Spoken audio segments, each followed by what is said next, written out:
My name is Amina. I am 16 years old.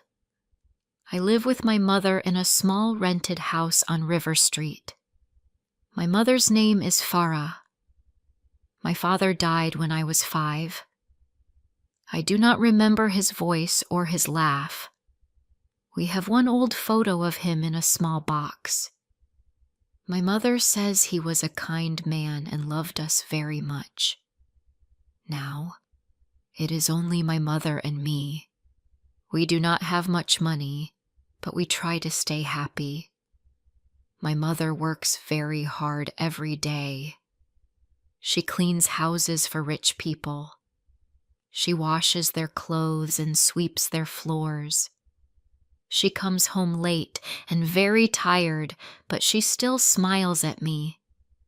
I go to school each day. I like my teachers, and I like to read.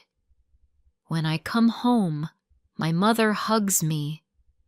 In that moment, I feel safe. Our house is very small and old. We have one room, a tiny kitchen, and a small bathroom.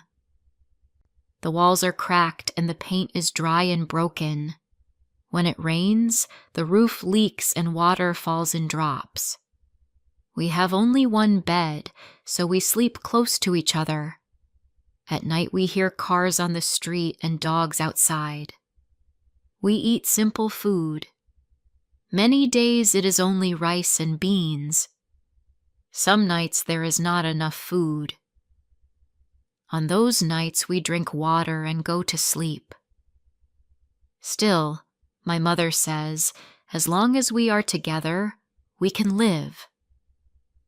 But one problem is very big in our life. Our landlord, his name is Mr. Reed. He is a tall man with angry eyes. His voice is loud and hard. Every week he comes to ask for rent. If we are one day late, he shouts and hits the door. My stomach feels tight when I hear his steps on the stairs. I do not like how he looks at my mother. His eyes make me feel afraid. My mother tells me, when he comes, stay quiet. Do not open the door, Amina. Let him shout. He will go away. But in my heart, I know he will not change. One evening I said to my mother that we should leave this place. We can move far away, I said. We can find a better house. She gave me a sad smile. Where will we go, my child? She asked. We do not have money for another house.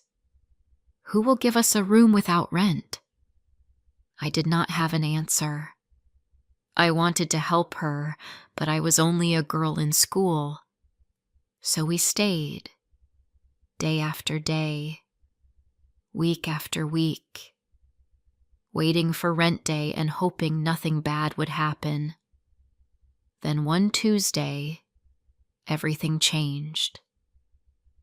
That morning was like any other day. I woke up early.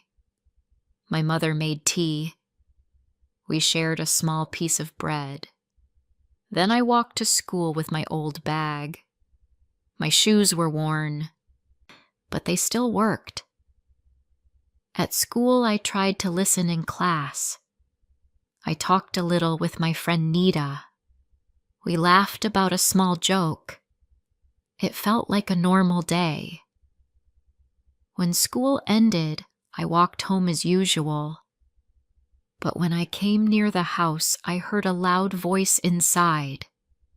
It was Mr. Reed. "Give me my money," he shouted. I stopped at the door. My heart started to beat very fast.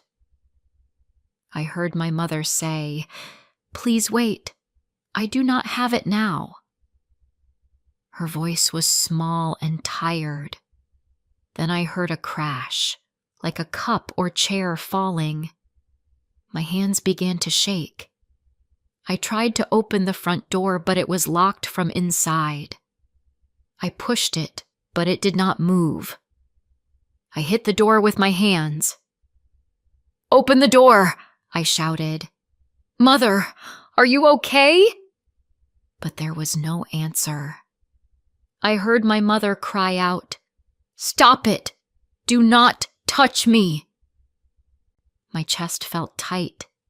My eyes filled with tears. I did not know what to do. Then I remembered the small window at the back of the house. It was old and did not close well. I ran around the side of the house. There was a broken wooden stool under the window. I climbed on it and pushed the window up. It opened a little. I pushed harder and made a small space. I took a deep breath and pulled myself inside. I fell on my knees on the floor. They hurt, but I did not care. I looked up and froze. Mr. Reed was holding my mother's arm very hard. Her face looked scared and angry at the same time. Her dress was torn at the shoulder. He was laughing in a bad way. My mother tried to pull her arm away, but he did not let go. Something hot moved inside me, like fire. "Leave her!" I shouted. "Let go of my mother." Mr. Reed turned his head and looked at me. His eyes were dark and cold. "Go away, girl," he said. "This is not your problem." His voice was full of anger. I saw a wooden stick on the floor near the table. My hands were still shaking, but I picked it up. I ran toward him and hit him once on the back with the stick. He shouted in pain and turned to me. He slapped me hard on my face. I fell to the floor. My cheek burned and my ear rang. "Stay out of this," he shouted. My eyes were full of tears, but I pushed myself up again. I could not just watch. I felt in the pocket of my school skirt. There was a small craft tool inside. I used it for school projects. It was a little metal tool, not very sharp. I did not want to really hurt him. I only wanted him to stop and leave my mother. I held it tight in my hand. I ran at him again and shouted, "Get away from her!" My mother cried, "No, Amina, stop." But I did not stop. My heart was too loud in my ears. Everything happened very fast. I lifted my hand. Mr. Reed tried to step back. His foot hit the broken stool on the floor. He lost his balance and fell down hard. He made a loud sound when he hit the ground. My hand shook. I dropped the small tool. My mother ran to me and held my shoulders. "What have you done?" she said. Her voice was full of fear. "I did not mean to hurt him," I cried. "I only wanted to help you." Tears ran down my face. Mr. Reed lay on the floor. He was breathing, but it looked hard for him. His face was white. He tried to move, but he could not. My mother looked at him, then at me. Her hands shook, but she took her old phone from the shelf. She called for an ambulance. "Please come fast," she said. "A man is hurt." I sat on the floor and hugged my knees. I felt very cold. My cheek still hurt from the slap. My mother came and sat beside me. She held me close and whispered, "It is okay, my child. I am here." But I could hear the fear in her voice. We did not know what would happen next. Soon we heard a loud siren outside. 2 men came in with a stretcher. They checked Mr. Reed and then lifted him onto it. He was awake but weak. People from the street stood at the door. They looked in and whispered to each other. I wanted to hide. I felt like I could not breathe. After a short time, 2 police officers came. They looked around the room. They saw the broken cup, the torn dress of my mother, and my red cheek. One officer asked, "Who was here when this happened?"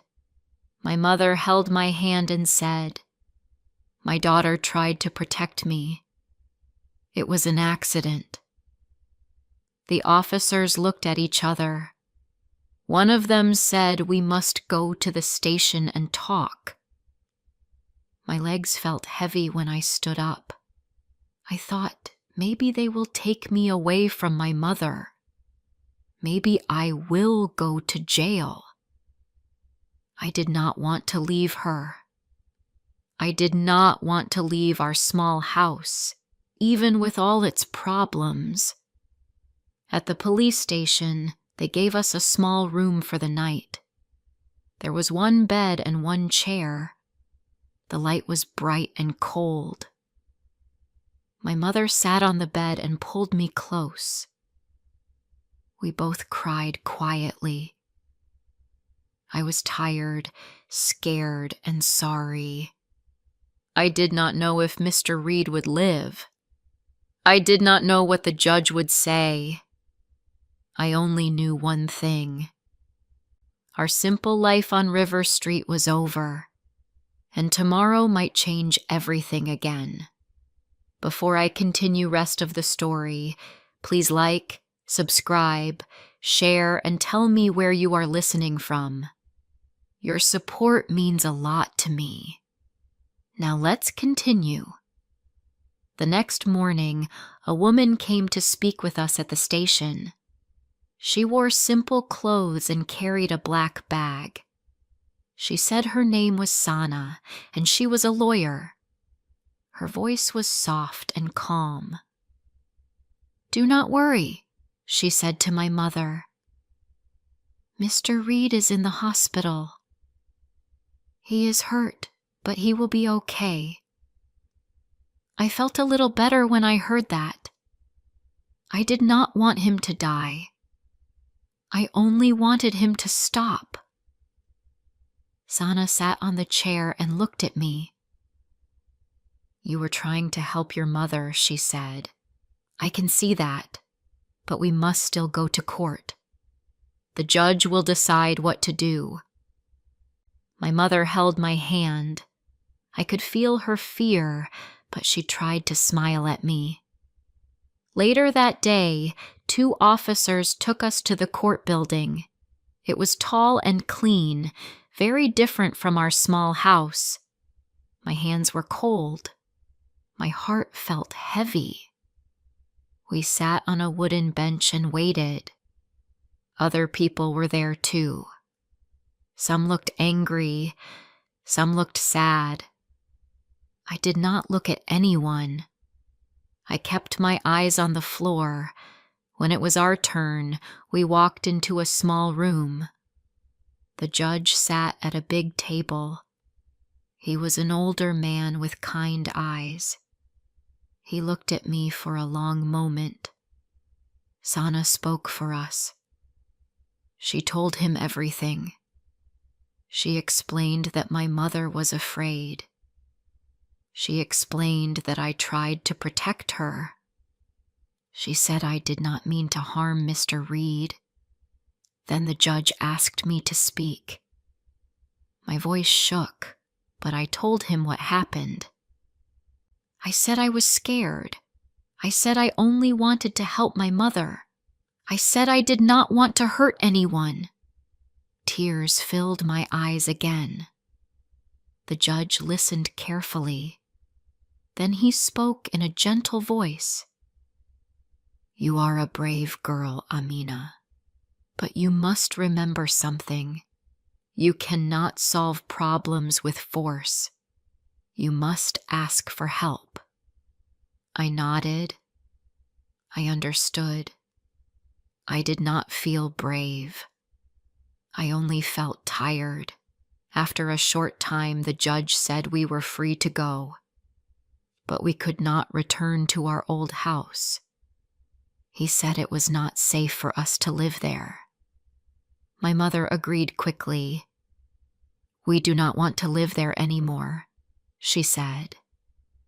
Her voice was firm for the first time in many days.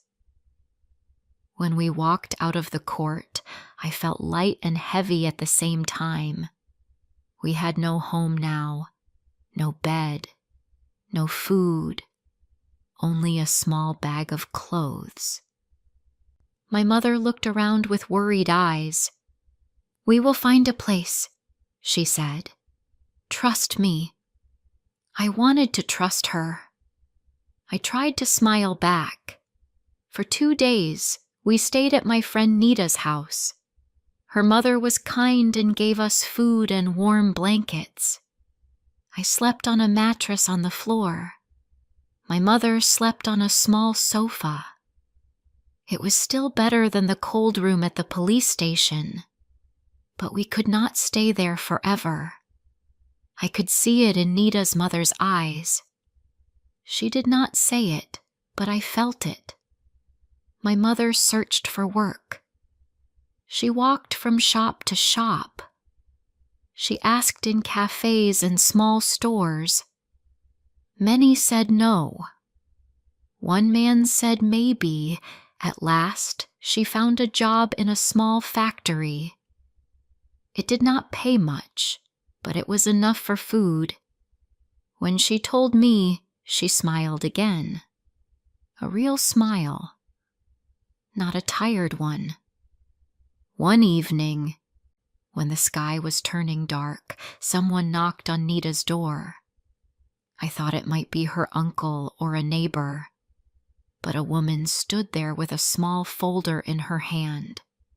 She asked for my mother. Her voice was warm. "I am from a charity group," she said. "I read your story in the newspaper. Many people want to help you." My mother looked surprised. "Help us?" "Why?" The woman opened the folder and took out a letter. It said that we would get a small house for 1 year, rent-free. My mother covered her mouth with her hand. Tears fell from her eyes. She whispered, "Thank you. Thank you." I felt my chest grow warm. For the first time in many days, I felt hope. The next morning, we went to see the house. It was small, but not broken like the old one. The walls were clean. The windows could open and close. There were 2 tiny rooms and a kitchen. The bathroom had no leak. The house felt safe. My mother walked inside slowly, touching the walls with her hand. She looked like she was afraid the house would disappear. We put our few clothes in one corner. We sat on the floor and shared a cup of tea. My mother held my hand and said, "Maybe this is our new start." I nodded. I felt something in my heart. Not fear, not pain. Something soft and quiet. Something like peace. But even in that safe room, I could not forget the sound of Mr. Reed's shout. I could not forget the slap on my face. I could not forget my mother's torn dress.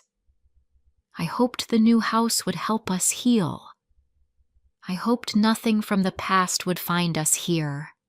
But deep inside, I felt that our story was not finished yet. Not at all. Life in the new house was simple, but it felt safe. The rooms were small, yet they were clean. The windows could open, and the roof did not leak. My mother and I cleaned everything on the first day. We washed the floor and wiped the shelves. Sunlight came through the window and made the room warm. For the first time in many months, I felt my fear slowly fade. My mother came home tired from the factory, but she looked calm. She said the work was easy and the people were kind. I cooked rice or noodles in the small kitchen. We sat on the floor and ate slowly. We did not have a table yet, but we did not mind. We talked about school and work. We smiled more now. But some nights I woke up suddenly. I heard Mr. Reed's voice in my mind. I felt again the slap on my cheek. I saw the moment he fell. My heart jumped fast, and I could not sleep. My mother heard me move and came to lie beside me. She held my hand and said, "You are safe now, Amina. No one will hurt you here." I nodded, but the old fear stayed inside me like a small shadow. One morning a letter came from the court. My mother opened it with shaking hands. She read it again and again, then let out a long breath. She told me that Mr. Reed was better now. He did not want to bring a case against us. He wanted to forget everything and move on. When she said this, I felt a great weight lift off my chest. My hands stopped shaking. My mother sat down and closed her eyes. We both felt free. Days passed, and life became normal again. I went back to school. My teachers smiled at me. Some students looked at me with curious eyes because they had heard the story. Nita ran to me at lunch and hugged me. She asked if we were okay. I told her yes, and she said she would come visit soon. The road to our new house was long but peaceful. Children played outside their homes. Women washed clothes in buckets. Men sat on steps and talked. I felt safe walking there. When I reached our small door, I stopped and looked at the house again. It was simple, but it felt like a new start. A week later, the charity woman, Ruma, came to visit us. She brought a small notebook. She asked my mother if the new job was fine. She asked if the house was comfortable. My mother said yes. Then Ruma told us that many people wanted to send food and clothes. At first, my mother tried to refuse, but Ruma said, "Please accept it. People want to help you." My mother's eyes filled with tears again. Ruma turned to me and asked how school was. I told her it was going well.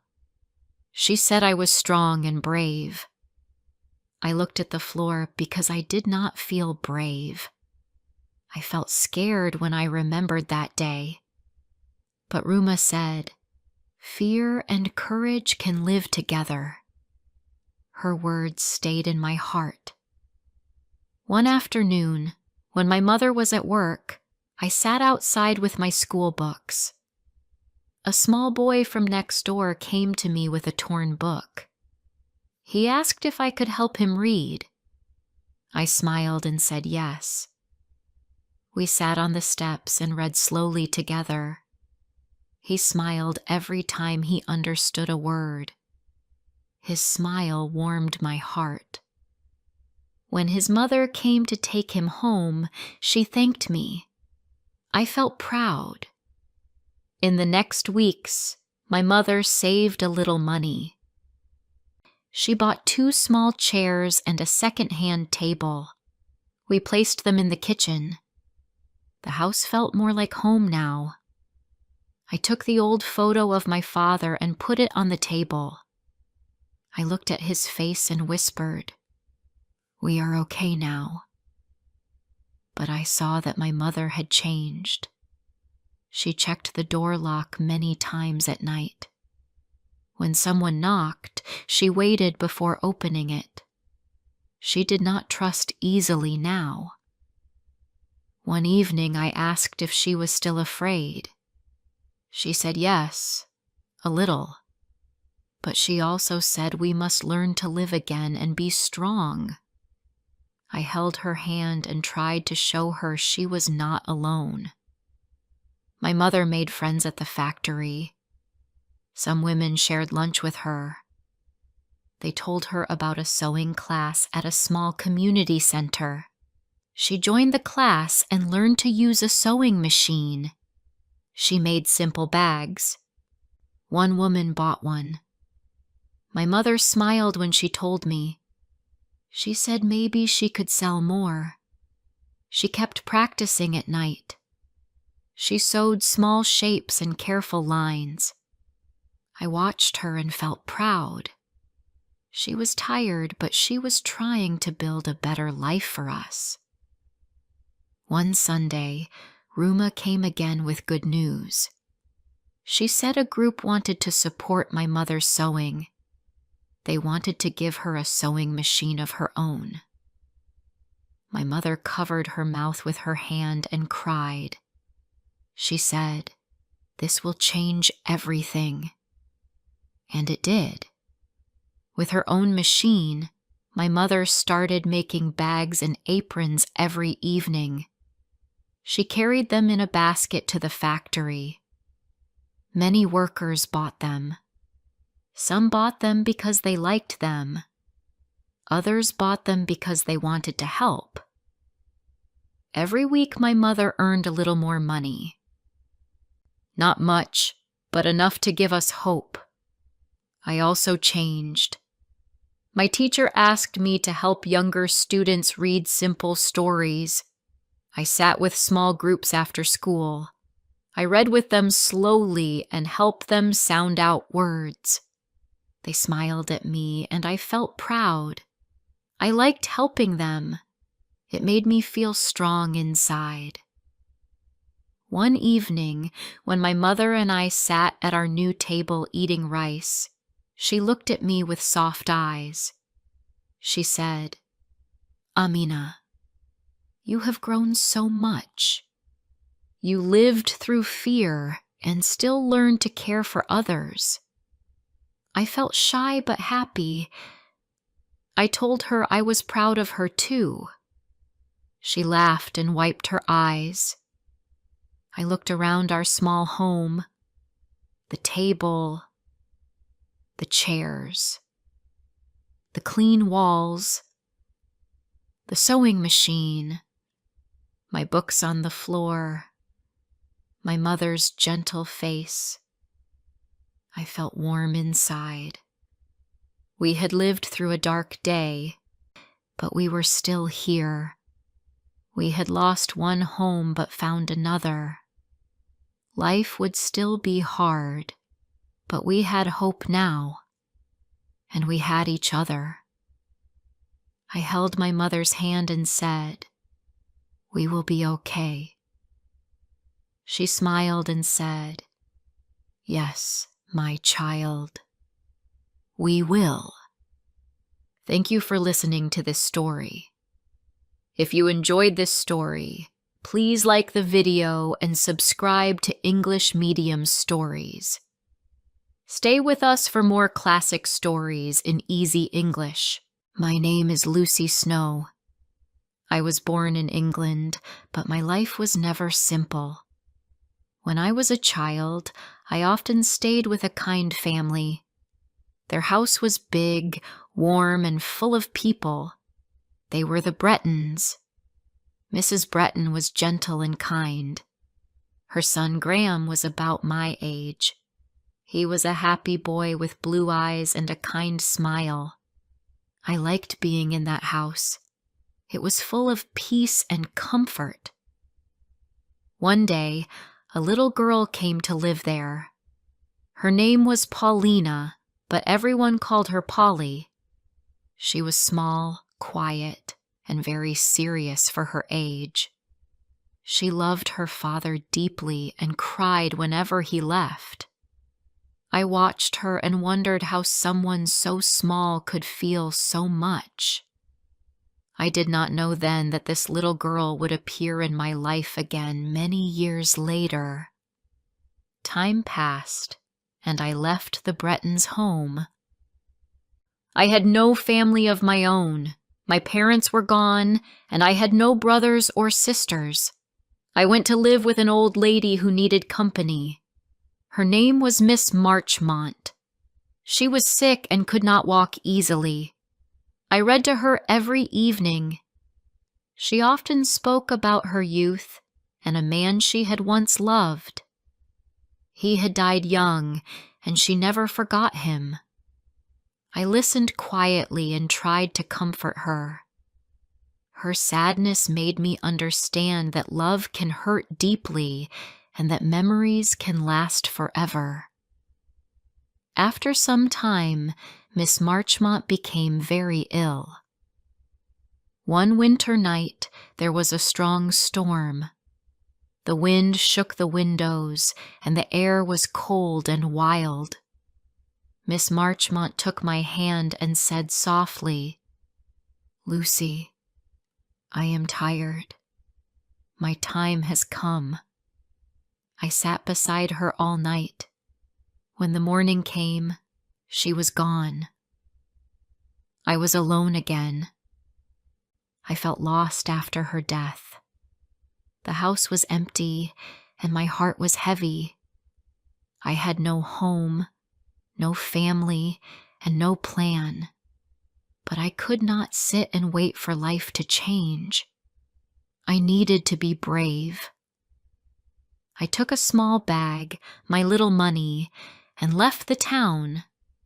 I did not know where I was going. I only knew that I must move forward. I traveled to London. The city was large, busy, and full of noise. I found a small place to stay and looked for work. Days passed, and I walked the streets looking for a job. I asked in shops, schools, and houses, but there was no work for me.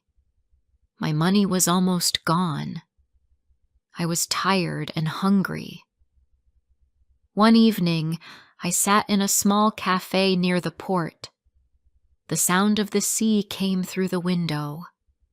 I heard people talking in another language. It was French. A woman near me said she was going to a place called Villette, in a foreign country. She worked at a school there. I listened carefully. Maybe that was a chance for me. I did not know French well, but I thought I could learn. I had nothing to lose. The next day, I took a ship to that country. The journey was rough. The sea was dark and the waves were high.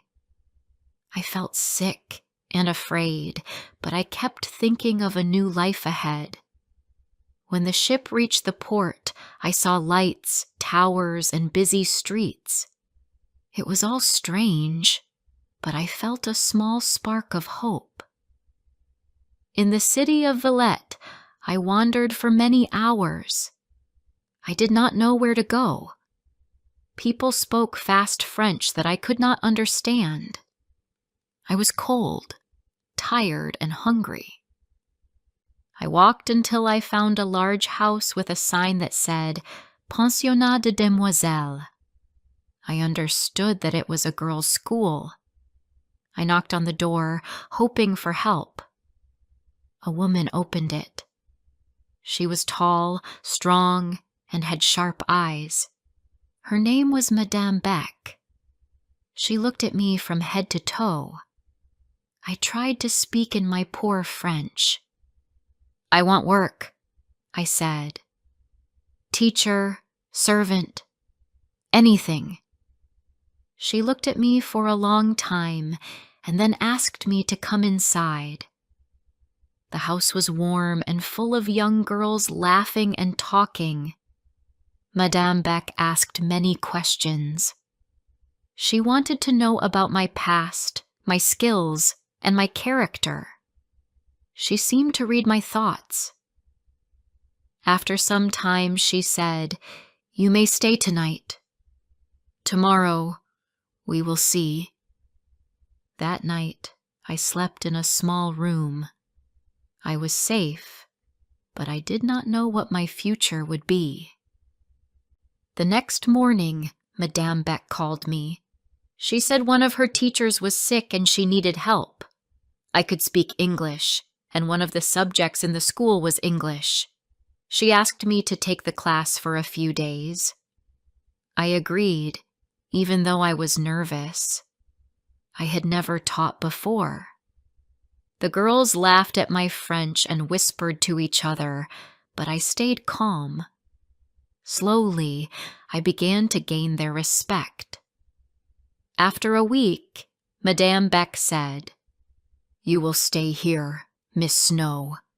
You will teach English." I was surprised and thankful. At last, I had work, food, and a place to live. The school was busy, full of young girls, and full of rules. Madame Beck watched everything. She walked quietly around the rooms, checking the teachers and the students. Nothing escaped her eyes. My life in Villette was strange, but peaceful. I worked all day and read books at night. I had few friends. I did not talk much. Sometimes I felt lonely, but I also felt strong. I was building a life again, little by little. One evening, there was a ball at the school. Many important people came. I did not want to go, but Madame Beck told me to help with the guests. The music was loud, and everyone was dancing. I stood near the door, watching quietly. Then I saw a man's face that looked familiar. My heart stopped. It was Dr. John. Graham Breton, the boy I had known many years ago. He was no longer a boy. He was tall, handsome, and confident. He did not see me at first. He was talking to a young woman with bright eyes and a happy smile. I looked at them and felt a strange pain in my heart. He had changed so much, and I was just the quiet girl from the past. Later that night, someone called my name. "Miss Snow." I turned and saw him smiling kindly. "It is really you," he said. His voice was warm and gentle, just like before. We talked for a while, and I felt both happy and sad. He remembered me, but not deeply. To him, I was only a small part of his childhood. To me, he had been a light in my dark years. After that night, Dr. John sometimes visited the school. He came to speak with Madame Beck, but he always smiled at me. We talked a few times. He told me about his work and his mother, who was still alive. When I heard her name, Mrs. Breton, I felt a wave of old memories. She had been kind to me when I was a lonely child. I wanted to see her again. Soon, Mrs. Breton invited me to visit her home in Villette. When I arrived, I was surprised to see that young girl from the party, the one who talked with Dr. John, was also there. Her name was Paulina. She was now grown up, graceful and gentle. I looked at her and suddenly remembered the small child from long ago, Polly. She had changed, but her eyes were still the same. I sat in that warm room, listening to their voices, and I felt both comfort and sadness. They were happy. They had family, friends, and love. I had none of that. I smiled, but inside I felt alone. Yet I told myself not to be sad. My life was quiet, but it was mine. When I returned to the school that night, the streets of Villette were dark and silent. I walked slowly, thinking of Dr. John and of Polly. I knew they would soon grow closer. And I knew that love was not for me, not yet, maybe not ever. But I also knew I had survived many storms already. I could face this one too. That night, I sat by my window and looked at the moon above the roofs. It was pale and far away, like a friend I could never touch. I whispered softly, "I will be strong." And I meant it. Before I continue rest of the story, please like, subscribe, share, and tell me where you are listening from. Your support means a lot to me. Now let's continue. Days passed slowly at Madame Beck's school. My life became a circle of work, reading, and silence. I taught English lessons every morning and helped the younger teachers in the evening. The students liked me more now. Some of them came to ask for advice. They called me Miss Lucy.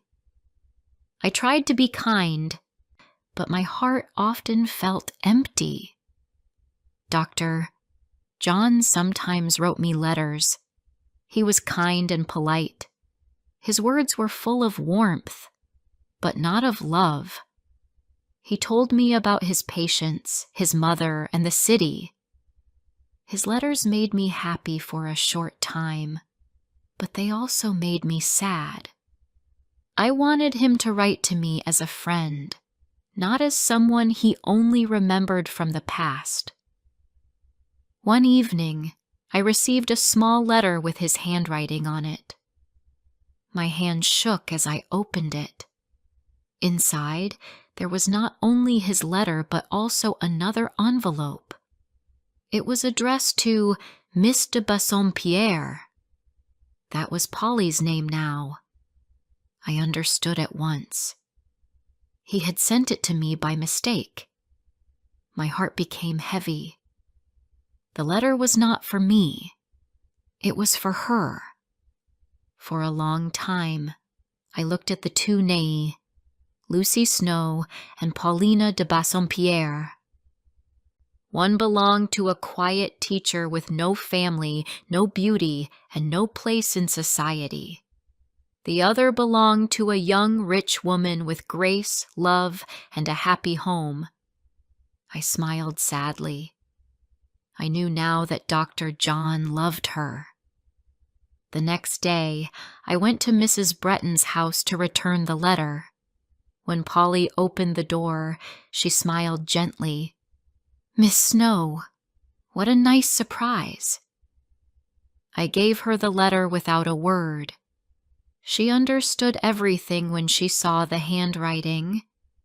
Her face changed, first shy, then full of light.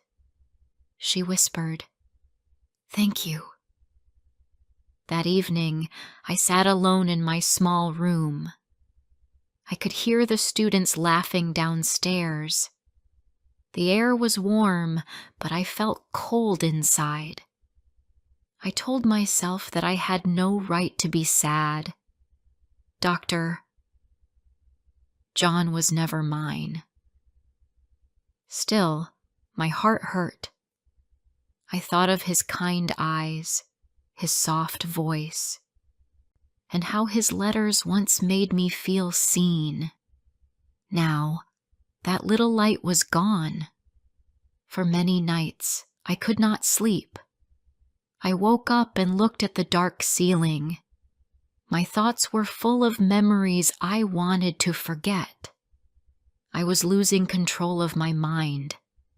I felt weak, almost ill. The noise of the city made me anxious. I wanted peace, silence, rest. One Sunday, I decided to leave the house and walk alone. The sky was cloudy, but I did not care. I walked for hours, not knowing where I was going. The streets of Villette were quiet. Soon I came to a large church. Its doors were open, and I went inside. The air was cool and calm. Candles burned softly near the altar. I sat on a wooden bench and closed my eyes. I did not pray in words, but I asked for strength in my heart. I wanted to find peace again. After some time, I heard footsteps near me. I opened my eyes. A man stood there, looking at me kindly. He was small, with dark eyes and a serious face.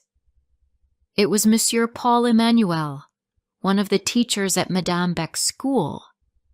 He said, "Mademoiselle Snow, what are you doing here alone?" His voice was firm but gentle. I said quietly, "I only wanted some rest." He nodded and sat near me. For a few moments we both said nothing. Then he began to talk. He spoke about faith, about loneliness, about how we all must be brave in life. His words touched me deeply. From that day, Monsieur Paul often spoke with me at the school. At first I was afraid of him. He was strict and easily angry. He often corrected the students, and sometimes he corrected me too. But behind his sharp words, I saw kindness. He wanted everyone to do their best. He wanted truth and honesty. Sometimes he brought me small gifts, a book, a flower, or a letter with kind advice. Once he gave me a little plant in a white pot. "It will grow," he said, "if you take care of it." I smiled and thanked him. That small plant became important to me. Every day I watered it and watched it grow. It was like a quiet friend on my table. Weeks turned into months. I saw Dr. John and Polly less and less. They were now engaged to be married. When I heard the news, I felt both pain and peace. Pain because my heart had once hoped for him. Peace because I could finally let go. I wrote them a short note of happiness and blessings. That evening, I cried a little, but my tears were not bitter. They were clean, soft tears that washed away the past. Monsieur Paul noticed that I was sad. One day after class, he said, "Mademoiselle, you look tired. What troubles you?" I tried to smile and said, "Nothing. I am only a little weak." He looked at me carefully and said, "No, you carry pain inside, but you hide it well." His words surprised me. How could he see what I tried to hide from everyone? After that, he treated me more gently. He helped me with lessons, gave me books to read, and sometimes asked me to walk in the garden with him. We talked about life, about students, and about hope. He was different from other men I knew. He was not handsome like Dr. John, but his heart was warm. I began to look forward to seeing him every day. One evening, after a long day of teaching, he called me to his classroom. He held a small box in his hand. "This is for you," he said. Inside was a little cross made of gold. "It is simple," he said, "but it will remind you that even in sadness, there is light." I was deeply moved. I wanted to thank him, but my voice trembled. He only smiled and said, "Keep it, Mademoiselle Snow. You deserve peace." As time passed, my feelings for Monsieur Paul grew quietly. I did not tell anyone. Even he did not know at first. But I felt something new. Not wild love like in stories, but calm, deep care. I felt safe when he was near. One spring afternoon, Madame Beck sent me to help with a special class. It was Monsieur Paul's class. I stood in the corner, watching him teach. The students respected him. He was strict but fair. Sometimes he looked at me while speaking, and I could see a soft smile in his eyes. I looked down quickly, afraid others would see. Later, when the students left, he said, "You are a good teacher, mademoiselle. The girls listen to you." I said quietly, "I try my best." He smiled. "You do more than try. You care. That is rare." My heart beat fast. I wanted to tell him how much his words meant to me, but I stayed silent. At night, I thought about his kindness. I began to feel that maybe my life had meaning again. Not because of love alone, but because I was growing stronger. I was no longer the lonely girl who had lost everything. I had friends, work, and respect. And perhaps, somewhere deep in my heart, I had found someone who understood me. But life in Villette was never calm for long. Madame Beck, who watched everything, noticed that Monsieur Paul spoke to me often. I saw how her eyes followed us. She said nothing, but I felt her cold attention. She was a clever woman, and I knew she would not let anything happen in her school that she did not control. Still, I hoped. That summer, Monsieur Paul told me he might travel to another country for work. When he said it, I felt my heart stop for a moment. "How long?" I asked. He said softly, "Some months, perhaps more. But I will come back." That night, I walked alone in the garden. The sky was full of stars. I looked up and whispered, "Please come back." The wind moved through the trees, soft and cold. I felt both afraid and alive. For the first time in many years, I had something to lose, and something to wait for. When Monsieur Paul told me he was going away, I felt my heart become quiet, but heavy. He said it was for good work. He was going to an island far across the sea to help build a new school. He wanted to help poor children and teach them. He said it was his duty and also his dream. I tried to be brave. I smiled and said, "That is wonderful, Monsieur Paul. You will do great things." He looked at me for a long time and said softly, "And you, Mademoiselle Snow, what will you do when I am gone?" I wanted to tell him that I would miss him every day. I wanted to say that the world would be colder without him. But I only said, "I will work. I will keep teaching." He smiled sadly. "You are strong," he said. "But even strong hearts need kindness." Before he left, he helped me open a small English school of my own. It was a simple building near the garden with white walls and clean windows. He gave me money and furniture and said, "This is your new life, your own work. Be proud of it." I thanked him with tears in my eyes. It was the first thing in the world that truly belonged to me. The day he came to say goodbye, the sky was soft and gray. We walked together in the garden between the flowers and trees. He talked quietly about the sea, about teaching, and about the future.